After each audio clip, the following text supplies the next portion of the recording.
Welcome to Mom Boss Central. I'm your host, Alexia Hoffman. This podcast is where entrepreneurial moms like you and me come together for real and raw conversations filled with practical tips, genuine stories, and a whole lot of girl power. But it's not just about listening, it's about building a community. If you haven't already, make sure to join at mombosscentral.com. So whether you're sipping on a cup of coffee, pouring yourself a glass of wine, or tuning in on the go, get ready to join the conversation and become part of our supportive Mom Boss Central community. Hi, Rachel. Welcome to the show. So happy to have you on here.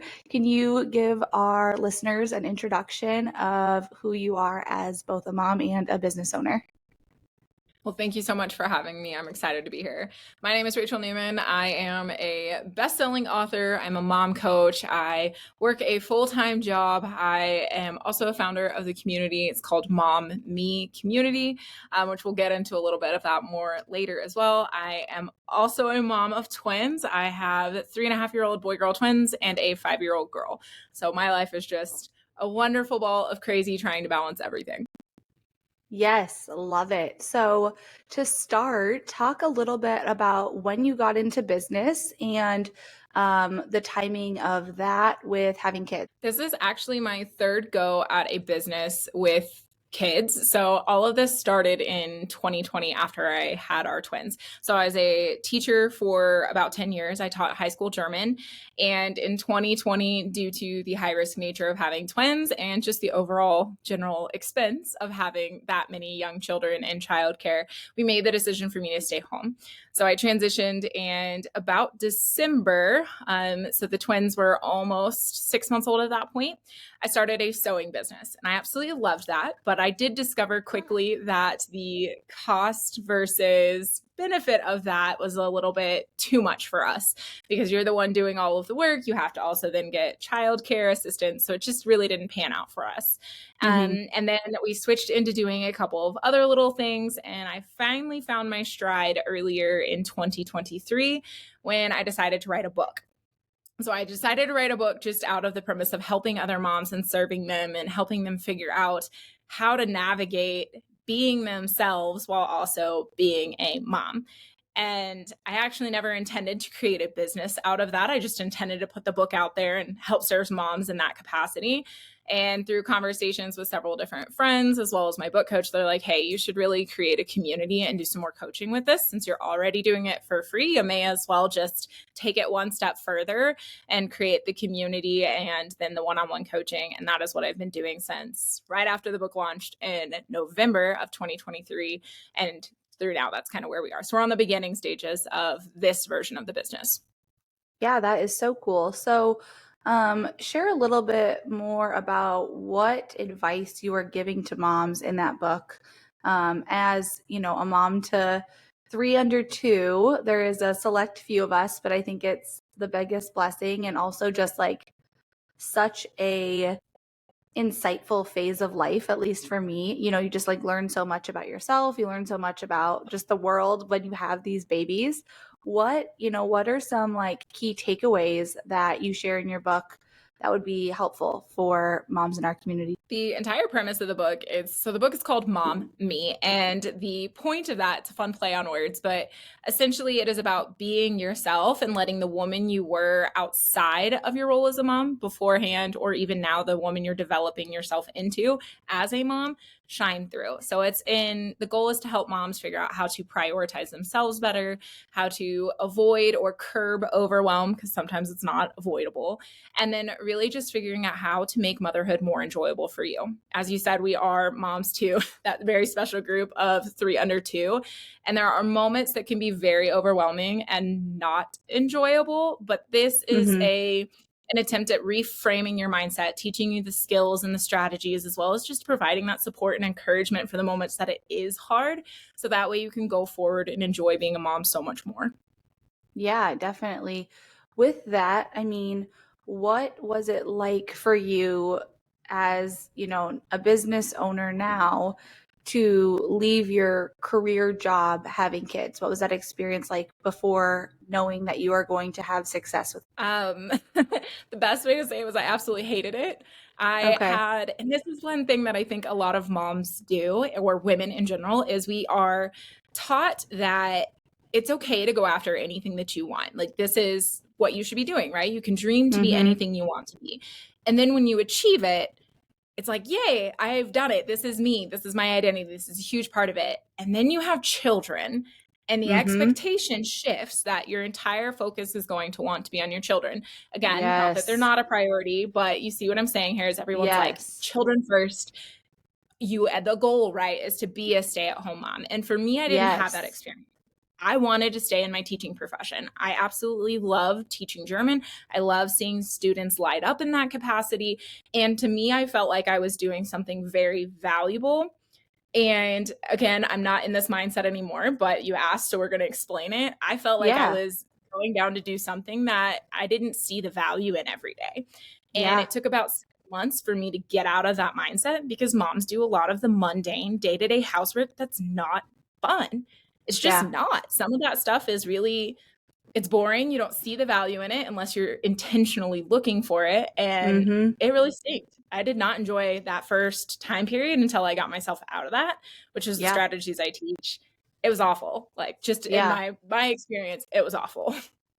Well, and that is, I think what you just said is so important to talk about, because the reason I asked the question is because what I believe is typically entrepreneurial moms, whether they're in an entrepreneurial season or not, there is something inside of us that it's like a calling that we can't just like put a pause on. It's not like, I don't feel it's like a decision to start a business or to be in business. It's like who you are. It's like part of your identity. So I can imagine that my belief is if someone told me no, you couldn't do that, I would feel like resentful almost. So to hear you say that, like what society expects of us and then the guilt that we're like supposed to have following that is so important to speak about, because we should not feel guilty for living into that part of our identity. You know, we should not feel guilty for feeling passionate about what we're doing with our life before, during, or after kids.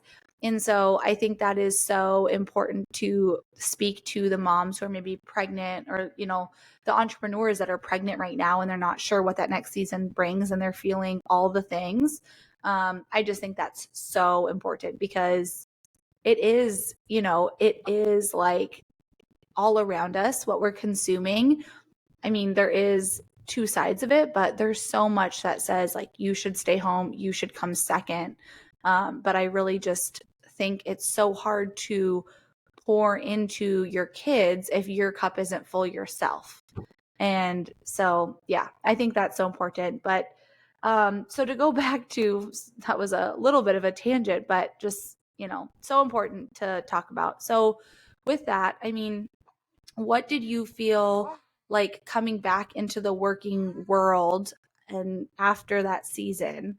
How was the transition? Well, I love that you brought that up, that we're presented with this one side of it where the goal should be to be staying home and like that's the ideal, when I don't think for most moms it is. So Mm-hmm. for myself, I was looking for an opportunity to get back into education. I've been back at my alma mater in a different capacity. I'm not teaching at this point, but I'm still involved on the university campus. And that to me was the goal, was like, I need to get out of the house. I need to do something for me. And I think that's where a lot of moms are at too, is like, it's not that I don't want to be home with my children. It's not that I don't want to go enjoy those day-to-day moments. It's that I need something else that fulfills me as a human outside of my role as a mom. And I Mm-hmm. think that that's something that we just expect moms to not have. Like, okay, you stop Yeah. being a regular human being and now you're just a robot. So for me, Yeah. that was my drive. I wanted to, I mean, yeah, we really do. And it's funny how often I see this happen again and again, where moms are just, well, it's me. I'll take care of me in 18 years. Well, are you going to like who you are in 18 years if you're not doing Yeah. something for you? And I Yeah. find a lot of moms start their side business as a way to bring themselves some joy, to do something for them. And that was very much kind of how this came about. When I started writing my book, I was already back working full time. I enjoy it, but it wasn't giving me that same fulfillment as teaching and helping other people. And that's more of like where my passion is at. So that's Yeah. why I wrote the book. That's why I'm continuing doing the teaching, but now it's just with moms and really building that community and support with them. Yeah, definitely. I think a big piece of that, not waiting to 18 years, is like, what do you want your kids to grow up and prioritize, especially raising like little girls? I have 3 girls, and it's like, do I want them to grow up and believe that their sole purpose is to put someone else before them? I mean, I think there's value and importance to that. And I think staying at home with your kids is the hardest job. I mean, for me, that's something that I have so much respect for. It's nothing negative to moms that choose to stay home. But for me to say I have passions and I'm ignoring them for the sake of raising my kids, I think that is the narrative that is so scary and so um misaligned with like pouring into your kids and raising them to fully live into their passions, whatever that is, you know? And it's like, if your passion is to stay home, of course, like there's nothing wrong with that. But if you would rather be doing something and you're staying home out of guilt or out of like necessity, I think that's where it's, unfulfilling. And like you have that, the glass is empty and you have nothing to pour into others with. So, yeah, that's amazing that you could identify your passions through that, because I think sometimes it's so easy to like lose ourselves. What do you say to somebody who is struggling with identifying?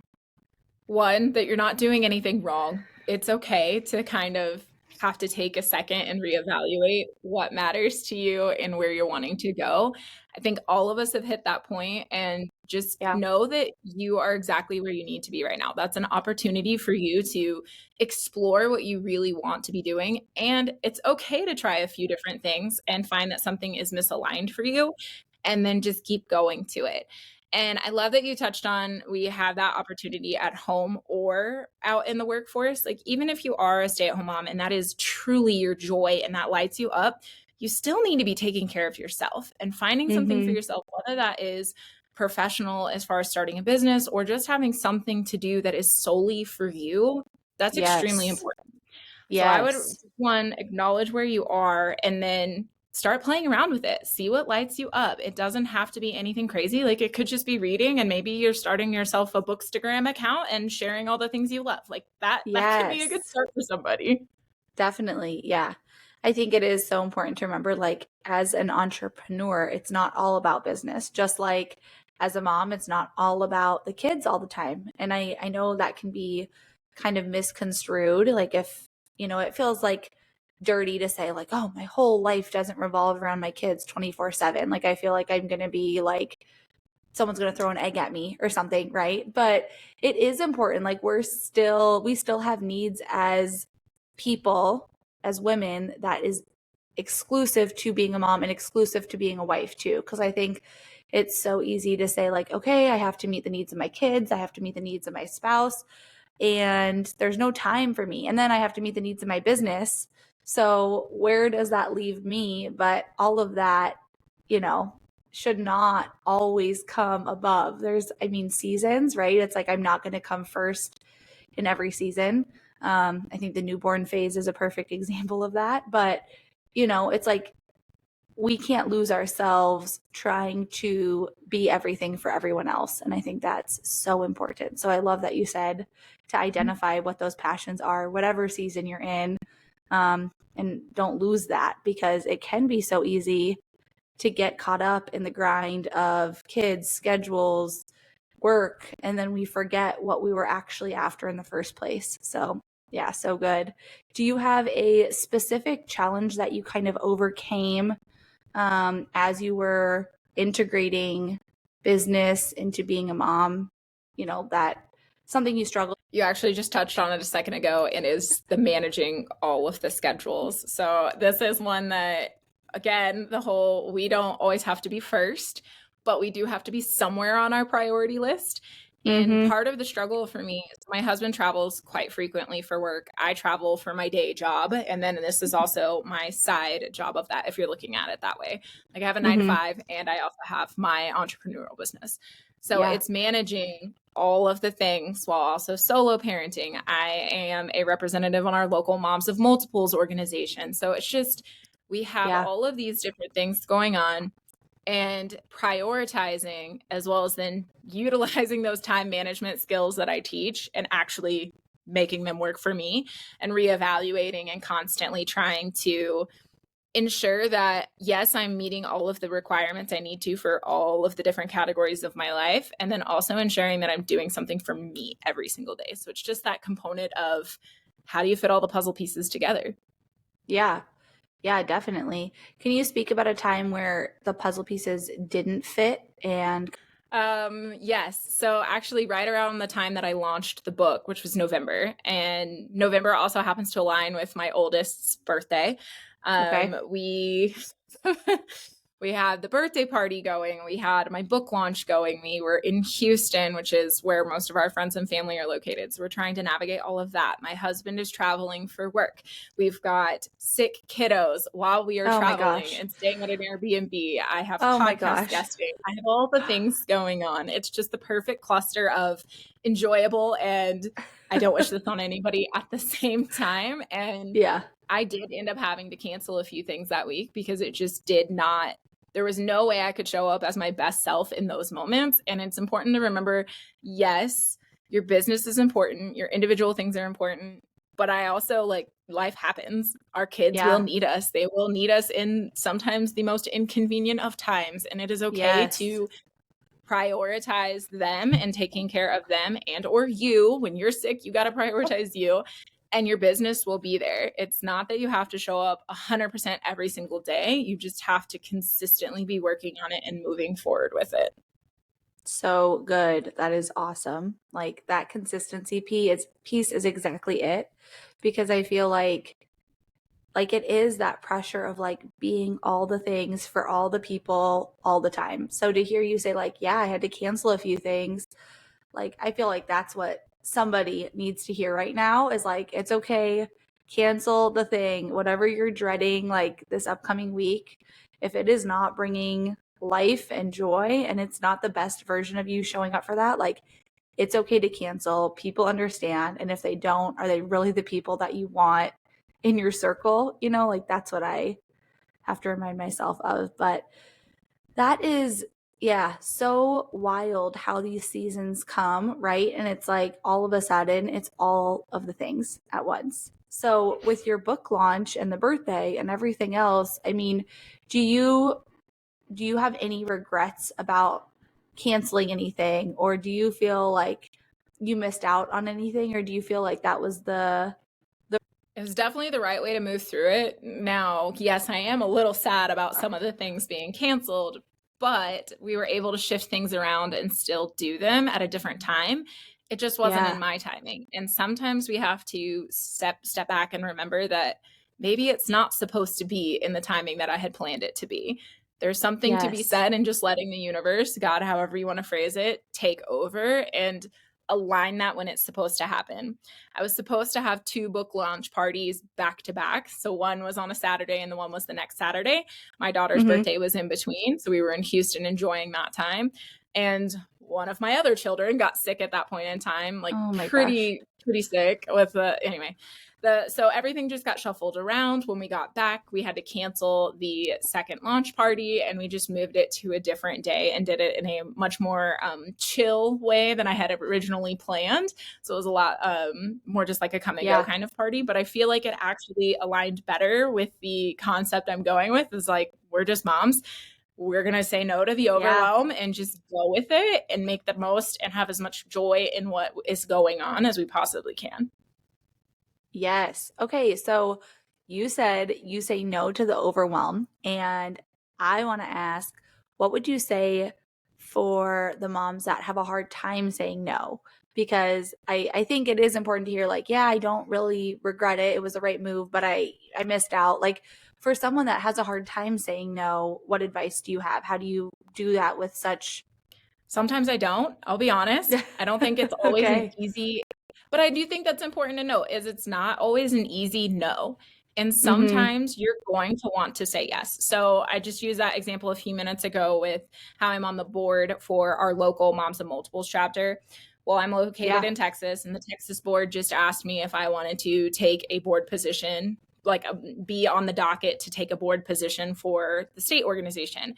And I Mm-hmm. said no because I know that I cannot do the best job for them at this point in time with all of the other commitments I have going on. Yeah. Absolutely, I want to serve on that board. I want to help our moms go forward. I want to bring our organization into where we actually are in this year. And I just can't do it. I know that I will Yeah. not be serving them well. I know I won't be serving me well. And I know that at the end of the day, nothing is going to work if I say yes to this. So we Yeah. say, no, not yet. It's not never, Yeah. it's a not right now. And I think Yeah. that's important to acknowledge. Like, it doesn't mean no forever. An opportunity will Yeah. come up again if it's meant to be. Definitely. Yeah. That is so important too to touch on that it's not always easy. It's not always the right decision. I know like there's times as moms, as business owners, we get it right. And that's what people see. And maybe it's like, the highlight reel of social media. You see when it goes right. But we are all out here trying our best. And there is sure as heck times where it goes wrong. We make the wrong call. We do the wrong thing. Um, and so to not just focus on when we do it right, but to also share in those seasons of this was a learning experience. This is what went wrong. And I survived. We're okay. We're getting through it. So talk about like how you manage work-life balance, work-life integration, um, with all the things you're doing, especially, throwing solo parenting into the mix, having a 9 to 5, having three. I like the phrase integration because I don't think there's ever balance. And I just like that phrase. So for me, it looks a lot like I'm an early morning person. I always have been. So I utilize those hours for me. That's typically, again, remember the season I'm in. My children are a little older. So this may not be a perfect model for someone who maybe has children awake more during the middle of the night. But I guarantee you can find a time window that serves you where you can get your business done. So for me, that is that 4 to 6:30 in the morning time window. That's typically when I do my work. And then after the kids go to bed, if I have anything that is pertinent, has to be done right now, I will set aside a little bit of time there too. And then my husband and I, we kind of trade off on the weekends where one day I will take a couple of hours and do something that I need to do. And the next day he'll take a couple of hours and do something he needs to do. And of course, like that fluctuates just depending on our schedule, but that's typically the method that we try to keep going. So I still have probably about 10 extra hours a week. I say extra, 10 hours I allocate to this a week. And Yeah. that's typically just how I get my stuff done. Yeah. Okay. And then what about like prioritizing like time with the kids, self-care, non-work stuff, that comes Mm-hmm. up and doesn't always. So I like to have routines versus schedules. So when I'm looking at taking care of myself or even that morning time block, I will shift things around depending on what's going on. So nothing is like a hard and fast, this has to be it, or it's the end of my world. My Mhm. kids typically I get about an hour with them in the morning before they go to school, and then I will take them to school. And my 9 to 5 is pretty flexible. It's actually not a 9 to 5. It's 9 to about 3:30, Okay. as we kind of fluctuate things with travel. So I'll go pick up my kids and then I will be very intentional with my time while my kids are awake. So from the minute I pick them up or my husband picks them up, we are doing family time, whether that's playing or we are making dinner together, whatever it happens to be, that is them time. Like we don't even use our phones during that hour, a couple of hours rather. And then as soon as they go to bed, my husband and I will prioritize some times to ourselves. And then we'll have specific days where we are all about our marriage. And those are the days that we do things as a couple. So we definitely have, I guess I would call it more routines. Like Monday is this thing. Yeah. Wednesday, we do whatever. Typically Wednesday is our date night. And that's kind of how we divide it. It's just kind of playing with the flow of what is going on with like birthday parties and all the other things, but knowing that this is the bare bones template of what our week is going to look like. Yeah, I love that. I think that is so helpful to hear like that how you lay it out because I think that is realistic. That's kind of what we try to do as well. we're in a season where it's a little less structured on every night or every week, this night is this, but that's definitely like our goal to have a routine. Something that you said too about, not having your phone and having that intentional time with your kids. How do you do that? How do you leave work, whether it be your 9 to 5 or your entrepreneurship stuff? How do you leave that aside? And Number one, I just leave my phone on the docking station where all of our keys and everything goes, and I just don't even touch it. I take my watch off, I leave it because my work will be there. My kids need me. They only have a finite amount of time with me every day. I had the same policy when I was home with the kids too. There were certain time frames where I would check my phone. I love social media. We all do, right? And there were certain times when I would be on it. And there are other times when I needed to put it away because it's not serving me or my family to have it out at that point in time. So I just kind of look at it as I divide it just like I would if I had just a regular job where, corporate job where you could leave and your work stays at work. I never had that with teaching, but you could just leave it. So I'm kind of used to the busy and I just set it aside. I will come back to it in the evening after they go to sleep if I need to, or it'll be there for me the next morning.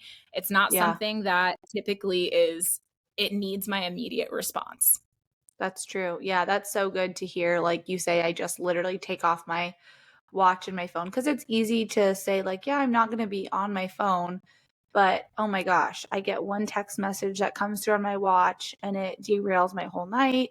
Or, it's easy to say it can wait, but it's hard to actually implement that and to actually follow through with it. So I love the idea of like you said, taking off my watch, because that's what gets me. I'll put my phone down, but then a notification comes through and it's all of a sudden like, oh my gosh, I need to deal with this right now. When really, okay, it's limited hours. It's not many hours a day.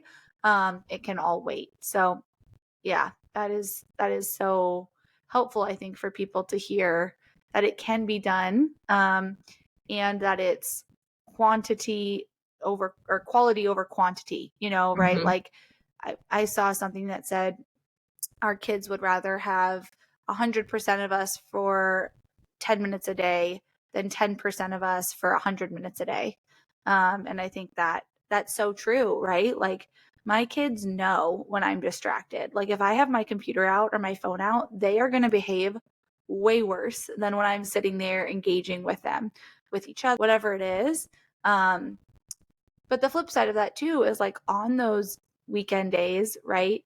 It's important to have those set times where it's like, okay, I'm going to need to check my phone. I'm going to maybe need to do some work stuff, but I'm going to give myself that allotted time because I think that's so helpful instead of just saying like, as it comes, I'm going to deal with it, because then there's no stability for them. And then it's easy to go down the rabbit hole of like, oh, I just was going to reply to this one thing. And now I spent the last however long in the whole of business when I want to be with my kids. So that's good to hear too from the flip side of it, not just during the week, but on the weekends, you give yourself those blocks of intentional work time like you give them intentional kid time. So that's really good.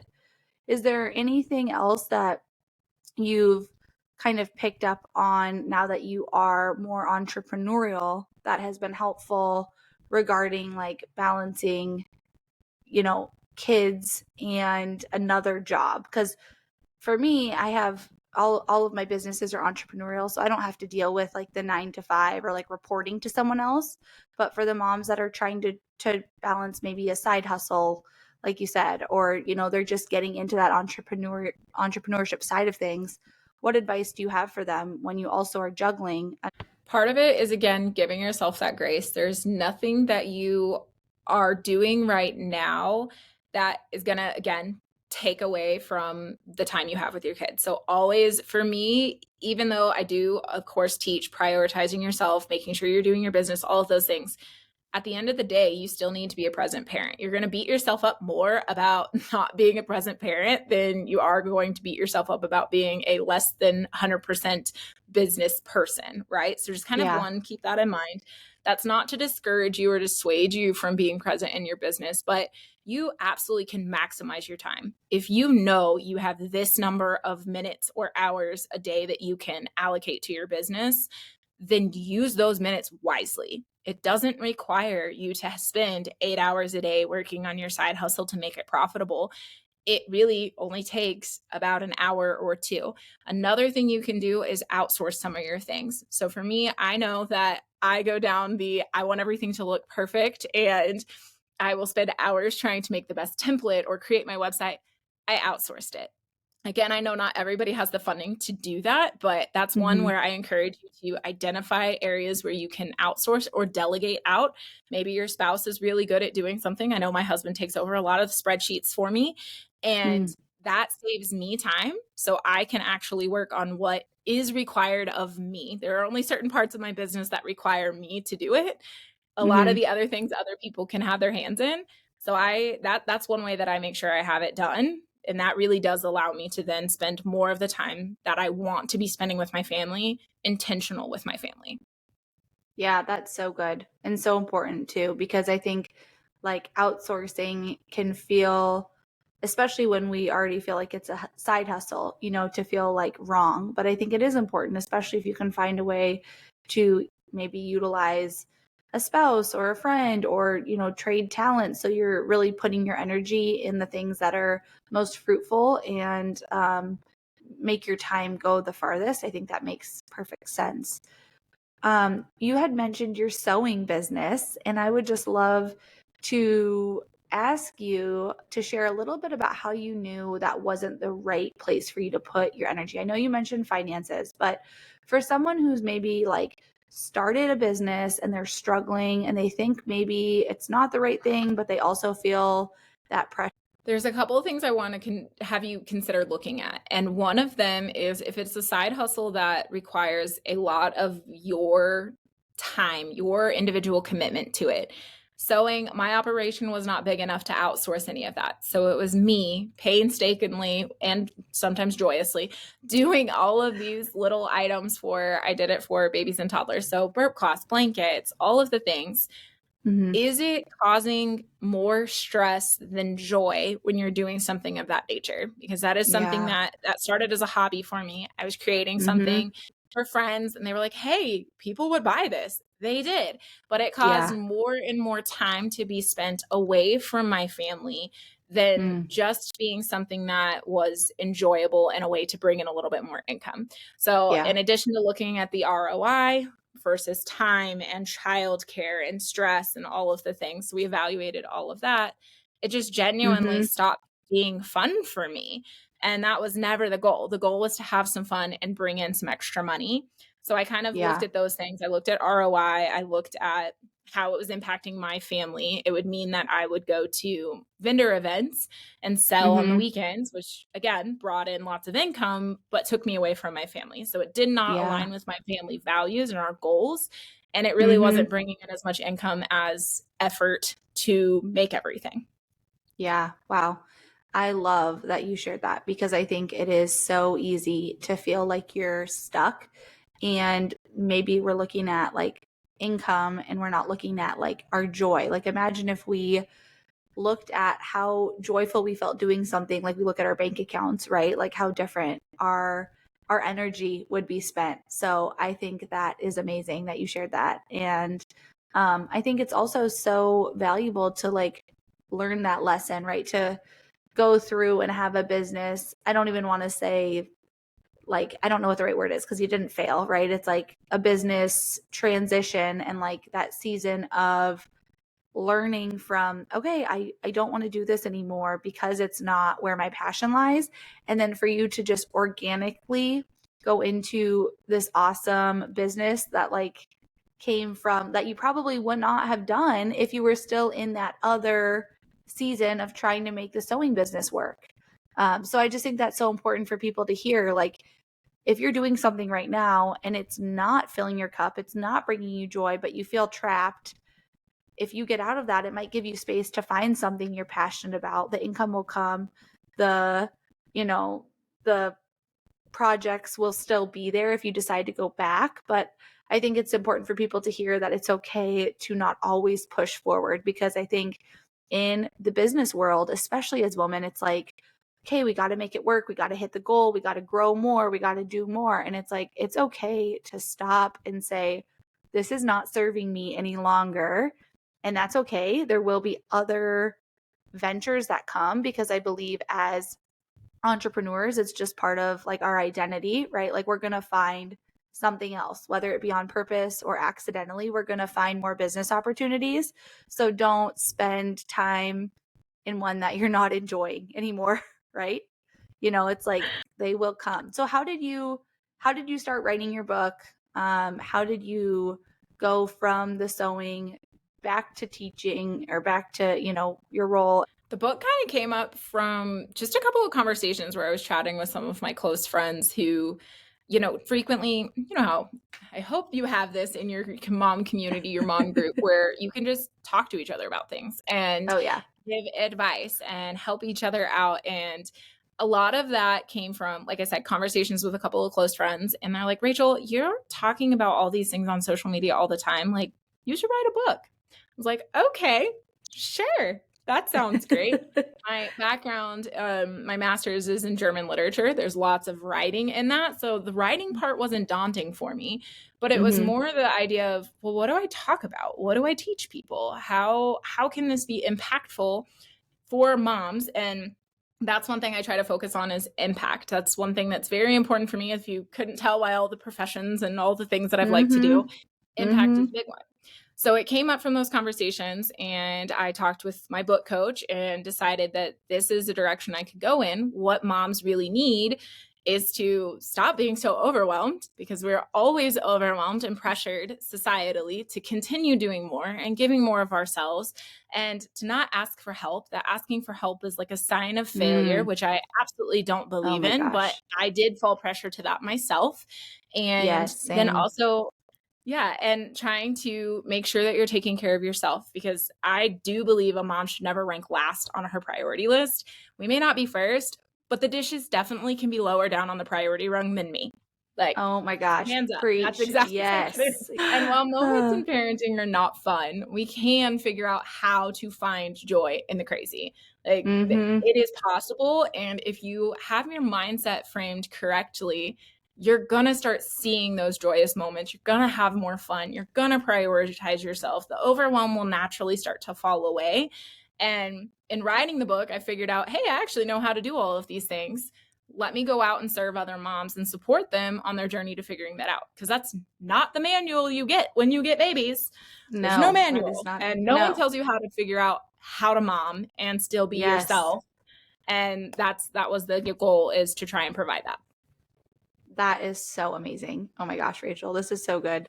I am so grateful that you have been here and just speaking so much like light and positivity to our mom community, because everything you're saying is, I think, so valuable to so many people in all different seasons, whether it's a new mom, a new business owner, someone struggling with their business, someone struggling with their kids. I mean, you touched on it, you spoke to it, and I'm just so, so grateful. For our moms that are looking to connect with you, hear more about what you're putting out, where can they find you? What content do you have for them?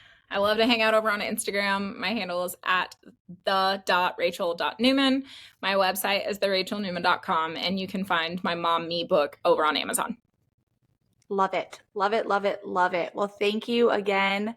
I am so excited to hear what our listeners take away from this episode, because there is so much. So thank you again. And well, thank you so much for having me. It's been a true pleasure. Thanks for joining us on this episode of Mom Boss Central. I hope you found inspiration, encouragement, and maybe even a few new strategies to rock your mom boss journey. Remember, you're not alone. We're all in this together. And don't forget to share the love with your fellow mom bosses. Make sure to join the community at mombosscentral.com. It's completely free and a space to connect with like-minded women. All you have to do is sign up and start connecting. Until next time, keep pursuing your passions and living authentically.